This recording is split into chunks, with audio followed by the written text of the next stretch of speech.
सुप्रभात दोस्तों। आज तारीख है 24 नवंबर 2025। तो चलिए शुरू करते हैं हम आज का दिन आज के कुछ महत्वपूर्ण करंट अफेयर के साथ।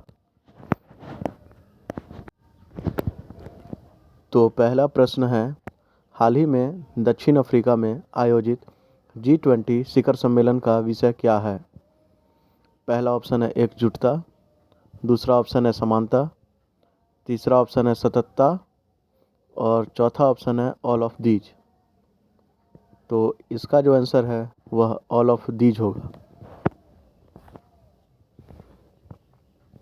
दूसरा प्रश्न है, भारत के 53वें मुख्य न्यायाधीश के रूप में किसने पदभार संभाला है? पहला ऑप्शन है जस्टिस सूर्यकांत, दूसरा ऑप्शन है BR गवई, तीसरा ऑप्शन है DY चंद्रचूड़ और चौथा ऑप्शन है नन ऑफ दीज। तो इसका जो आंसर होगा वह जस्टिस सूर्यकांत होगा। अब अगला प्रश्न, हाल ही में किस राज्य सरकार ने सर्पदंश को अधिसूचित रोग घोषित किया है?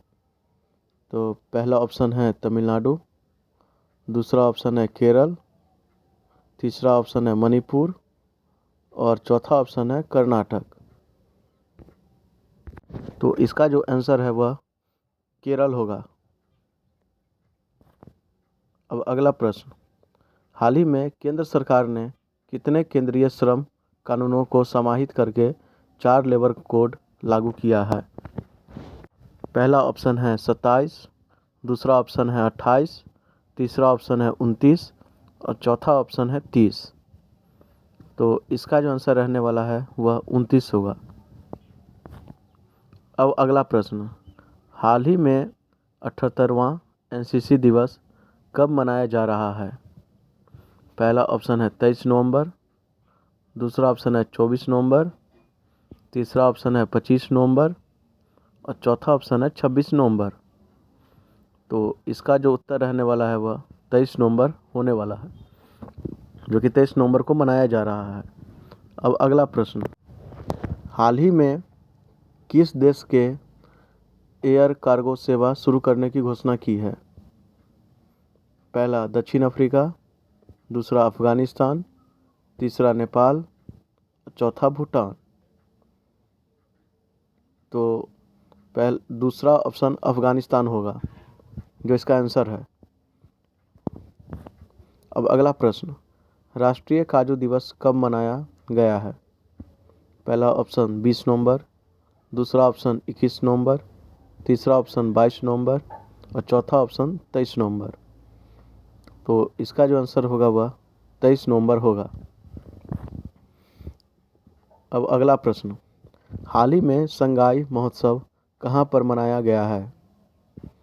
पहला ऑप्शन मिजोरम, दूसरा ऑप्शन गोवा, तीसरा ऑप्शन मणिपुर और चौथा ऑप्शन अरुणाचल प्रदेश।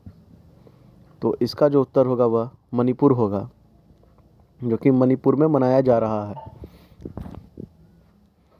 अब अगला प्रश्न, हरमन सिद्धू का निधन हाल ही में हो गया है। वे कौन थे या किससे संबंधित थे? वे गायक से संबंधित थे, वे लेखक से संबंधित थे, वे अभिनेता थे या फिर वे नर्तक थे? तो इसका जो आंसर होगा वह गायक होगा, वे गायक थे।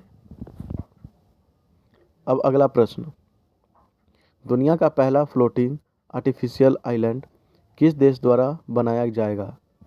पहला ऑप्शन है भारत, दूसरा ऑप्शन है अमेरिका, तीसरा ऑप्शन है जापान और चौथा ऑप्शन है चीन।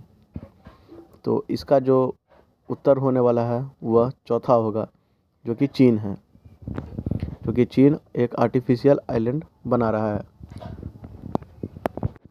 तो चलिए दोस्तों, आज के लिए सिर्फ इतना ही। धन्यवाद।